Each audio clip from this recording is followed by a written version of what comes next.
সম্মানিত ভিউয়ার্স, আজকের গল্পের মূল বিষয় নিষিদ্ধ ডায়েরির শেষ পৃষ্ঠা। গল্পটি পাশের বাড়ি ঠাকুমার কাছ থেকে নেয়া গল্প।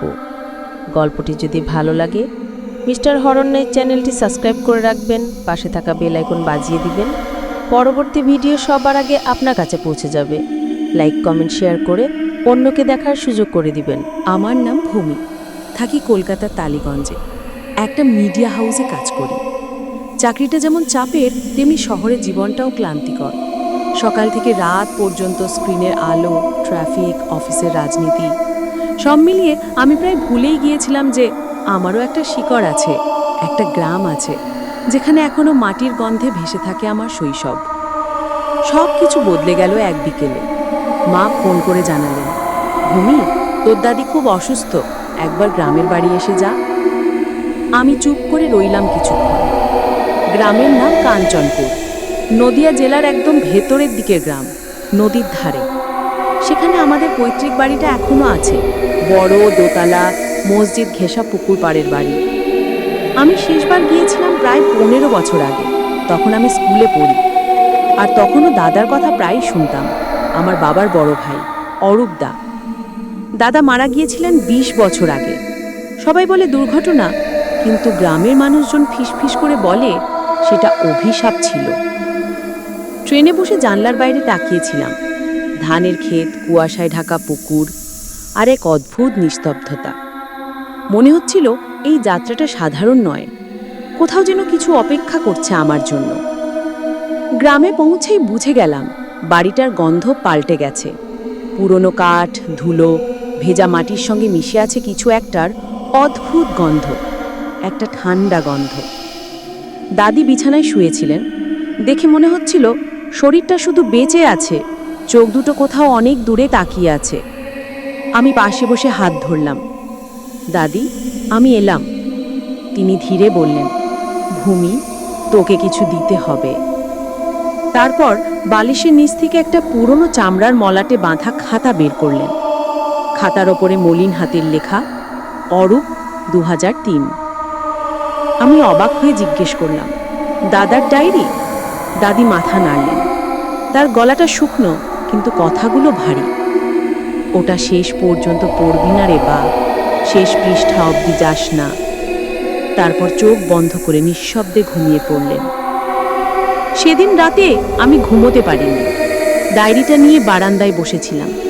মোমবাতির আলোয় পাতাগুলো উল্টাচ্ছিলাম ধীরে ধীরে।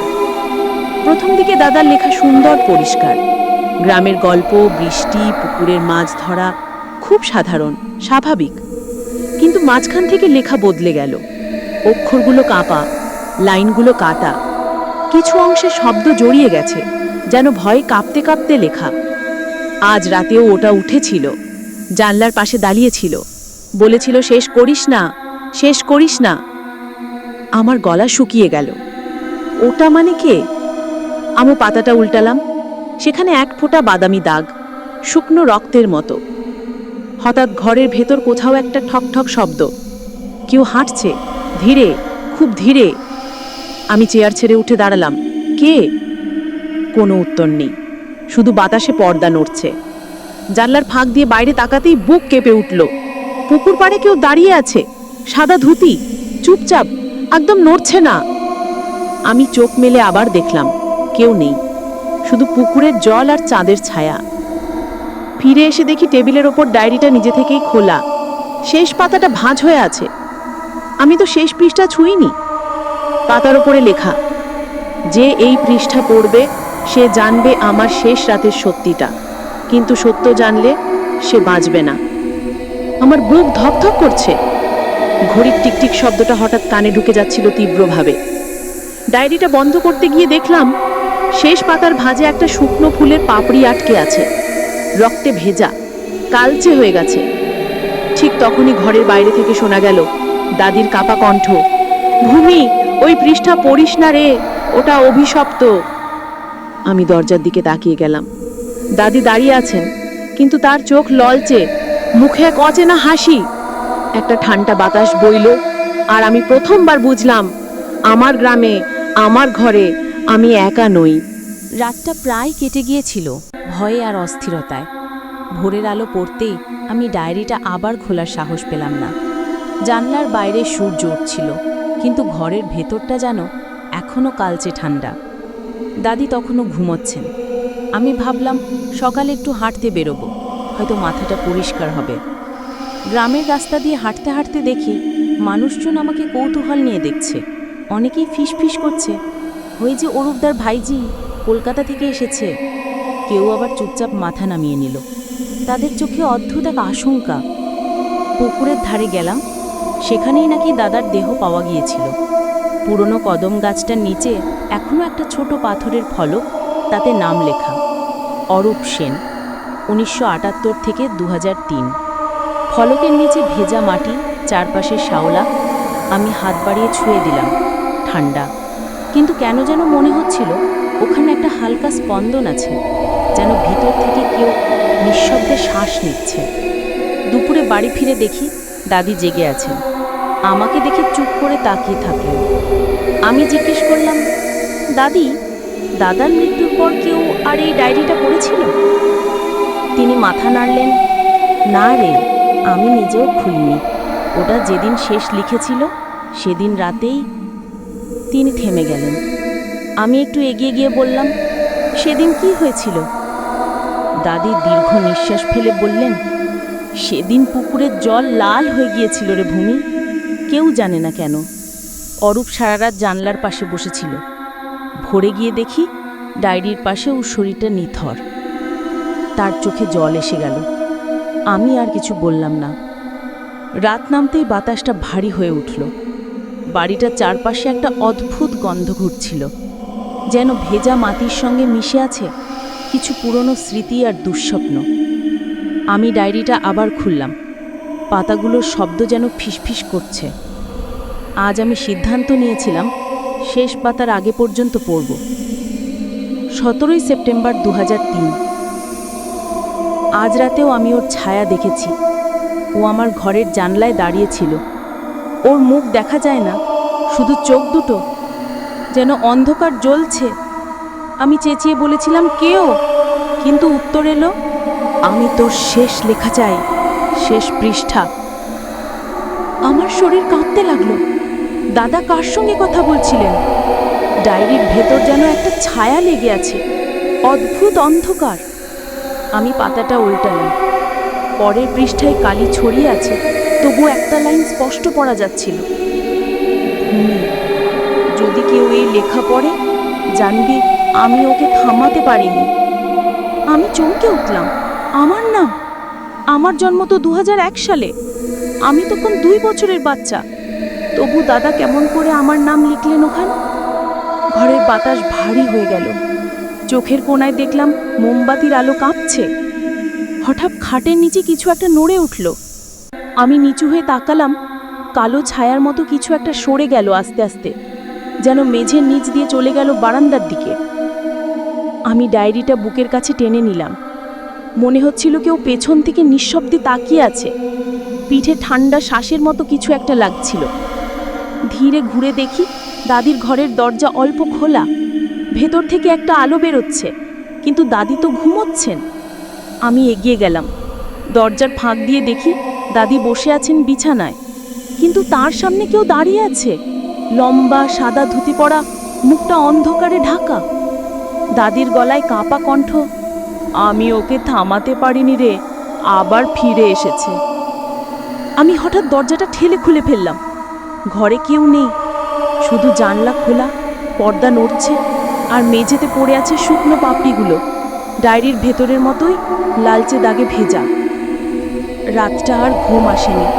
বাইরে বৃষ্টি পড়ছিল, জানলার কাছে টুপটুপ শব্দ। আমি ডায়েরিটা বুকের কাছে চেপে ধরে বসেছিলাম, আর মনে হচ্ছিল কোথাও দূর থেকে একটা কণ্ঠ ভেসে আসছে, দাদার কণ্ঠ। শেষ পৃষ্ঠা খোলার আগে ভালো করে ভেবে নে, ভূমি। বৃষ্টি থেমেছিল সকালে, কিন্তু বাড়িটা যেন এখনও ভেজা, ঠান্ডা আর ভারী। আমি রাতের ঘটনাগুলো কাউকে বলিনি, বললেও কে বিশ্বাস করবে? দাদির মুখটা এখনও মনে পড়ছে। তার চোখে যে ভয়টা ছিল, সেটা কোনো সাধারণ ভয় না, আমি নিজেকে বোঝাতে চাইলাম সবই হয়তো আমার মনের ভুল, কিন্তু বুকের ভেতর একটা চাপা অস্বস্তি জমেছিল, যেন কেউ এখনো আমার সঙ্গে হাঁটছে নিঃশব্দে, ঠিক আমার কাঁধের পেছনে।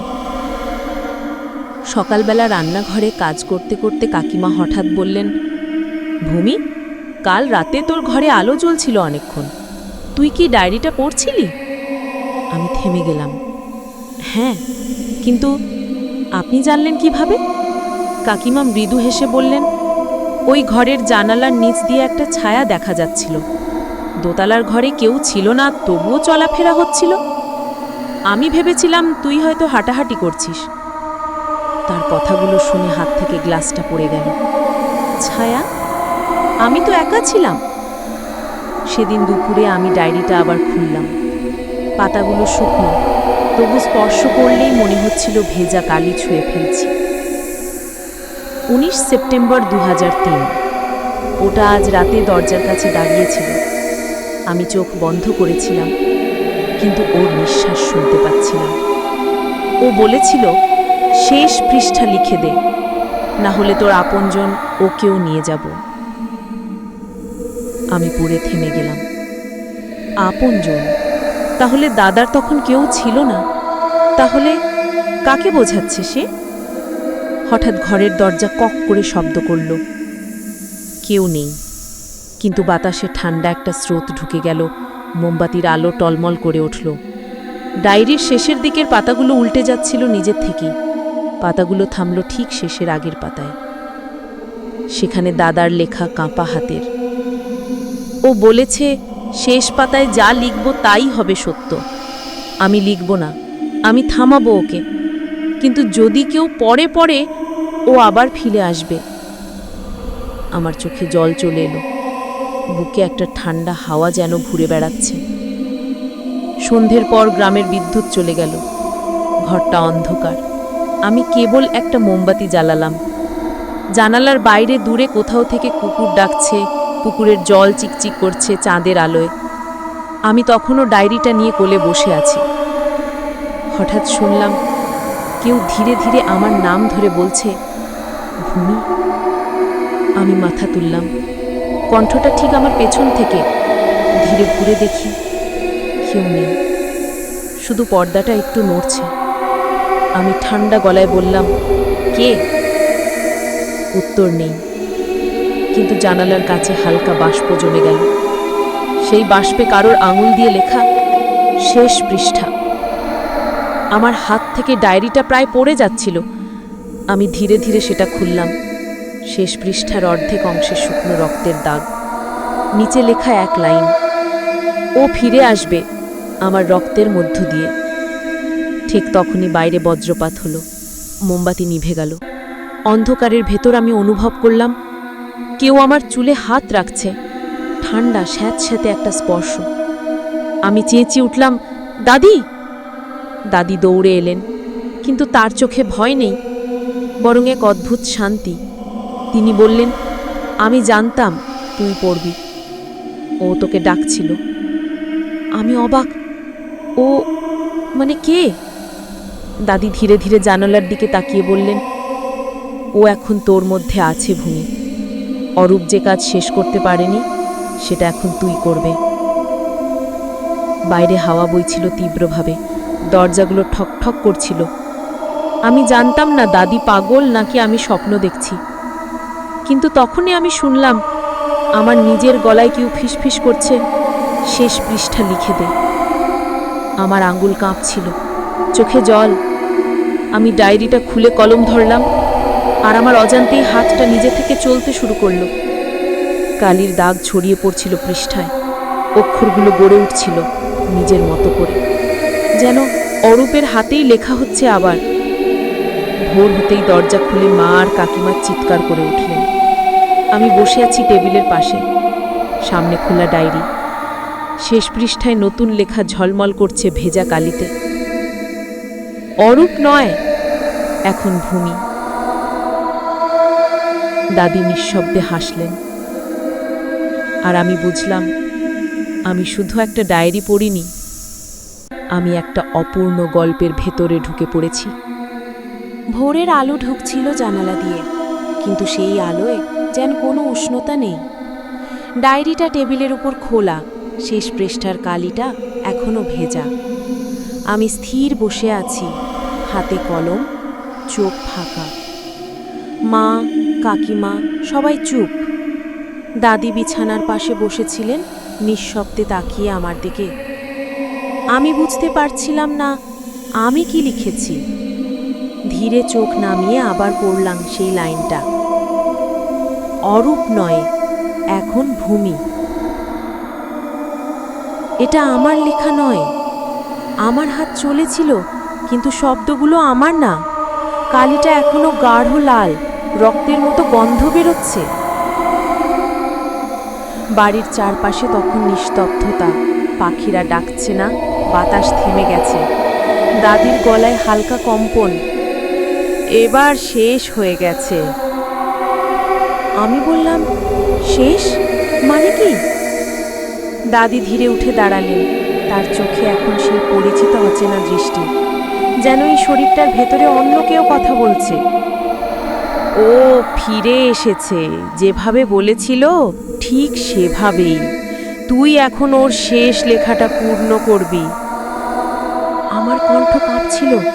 দাদি, আমি বুঝতে পারছি না। দাদি বললেন, অরূপ শেষ পৃষ্ঠা লেখেনি বলেই শান্তি পায়নি। ও যাকে ডেকেছিল সে এবারই ছাড়েনি, তোর মধ্যে দিয়েই ও শেষটা লিখে গেছে। আমি পেছনে তাকালাম। ডায়েরির পাতাগুলো আবার নিজের থেকেই উল্টাতে শুরু করলো। পাতার ভেতর থেকে শোঁ শোঁ করে বাতাস বেরোচ্ছে, আর সেই শব্দে যেন কেউ নিঃশব্দে হাসছে। রাত নামলো দ্রুত। গ্রামের বিদ্যুৎ চলে গেছে। আমি আবার সেই ঘরে, ডায়েরি সামনে। দাদি দরজার বাইরে বসে মন্ত্রের মতো কিছু আওড়াচ্ছেন। বাতাসে ধূপের গন্ধ, কিন্তু তার সঙ্গে মিশে আছে এক অচেনা কটু গন্ধ, পচনের মতো। ডায়েরির শেষ পৃষ্ঠার নিচে, একদম নিচে নতুন এক লেখা দেখা যাচ্ছে। ওটা আমি লিখিনি, কিন্তু আমার হাতের মতোই অক্ষর। ধুমি দেখুক কিভাবে আমি শেষ হলাম। পাতাটা ছুঁতেই আমার চোখের সামনে হঠাৎ বদলে গেল সব। ঘরের দেওয়াল গলে যেতে লাগলো, আলো নিভে গেল, আর আমি যেন দাঁড়িয়ে আছি 20 বছর আগের কাঞ্চনপুরে। বৃষ্টি পড়ছে। একটা ঘর, জানালার পাশে বসে আছে অরূপদা। তার সামনে খোলা সেই একই ডায়েরি। সে লিখছে দ্রুত, কাঁপা হাতে। হঠাৎ জানালার বাইরে একটা ছায়া দেখা গেল। মানুষ নয়, পুরোটা যেন ধোঁয়া। দাদা কাঁপা গলায় বলল, তুই কে? ছায়াটা বলল, শেষ কর, তোর লেখাই আমার পথ, শেষ করলেই মুক্তি পাবি। অরূপ মাথা নাড়ল, না, আমি তোকে লিখব না। পরের মুহূর্তে ছায়াটা জানালা ভেঙে ঢুকে পড়ল। সব আলো নিভে গেল, শুধু একটা চিৎকার, তারপর অন্ধকার। আমি যেন মাটিতে পড়ে যাচ্ছি। চোখ খুলতেই দেখি আমি আবার নিজের ঘরে, কিন্তু মেঝেতে পড়ে আছে সেই পুরনো ডায়েরিটা। আর মেঝেতে লালচে কিছু ছড়িয়ে আছে, রক্ত। আমার নাক মুখ দিয়ে ধীরে ধীরে রক্ত পড়ছে। দাদি দৌড়ে এলেন। তিনি কাঁপা গলায় বললেন, ওকে থামাতে পারবি না রে ভূমি, ও তোর মধ্যেই ঢুকে গেছে। আমি হাঁপাতে হাঁপাতে বললাম, দাদি, আমি ওর মুখ দেখেছি। দাদি কাঁদতে লাগলেন, না বল, ওর নাম না বল। কিন্তু আমার মুখ থেকে বেরিয়ে গেল শব্দটা, অরূপ। তারপর অন্ধকার। যখন আবার চোখ খুললাম তখন সকাল। সব শান্ত। দাদি নেই, কেউ নেই বাড়িতে। শুধু টেবিলের উপর রাখা ডায়েরিটা বন্ধ অবস্থায়। আমি ধীরে সেটা খুললাম। প্রথম পাতায় একটা নতুন লেখা, লেখক ভূমি সেন। আমার বুকের ভেতরটা ঠান্ডা হয়ে গেল। শেষ পাতায় শুধু একটাই লাইন, বড় করে, শেষ মানে শেষ নয়, পাঠকই হবে পরের লেখক। আমি জানালার দিকে তাকালাম। বাইরে কুয়াশা, একটা ছায়া ধীরে ধীরে জানালার পাশে এসে দাঁড়ালো। চেনা চেহারা, আমার মতো, আমার মুখ, আমার হাসি। সে মৃদুস্বরে বলল, এখন তোর পালা শেষ। কেউ যখন এই ডায়েরি খুলবে তখন ওর শুরু। আমি ধীরে ধীরে হাসলাম। আমার চোখের ভেতর দিয়ে অরূপের ছায়া চলে গেল অন্যদিকে। বাইরে তখন ভোরের আলো উঠছে। বাড়িটার দরজা খুলে হাওয়া ঢুকলো ভিতরে। টেবিলের উপর থাকা ডায়েরিটা নিজের থেকেই বন্ধ হয়ে গেল। শেষ পৃষ্ঠার নিচে ছোট্ট একটা দাগ, কালির মতো, কিন্তু আসলে সেটা রক্ত। আর কেউ পড়লে গল্পটা আবার শুরু হবে। গল্পটি নেওয়া পাশের বাড়ি ঠাকুমার কাছ থেকে। গল্পটি ভালো লেগে থাকলে চ্যানেলটি সাবস্ক্রাইব করে রাখবেন, লাইক, কমেন্ট, শেয়ার করে অন্যকে দেখার সুযোগ করে দেবেন। ধন্যবাদ।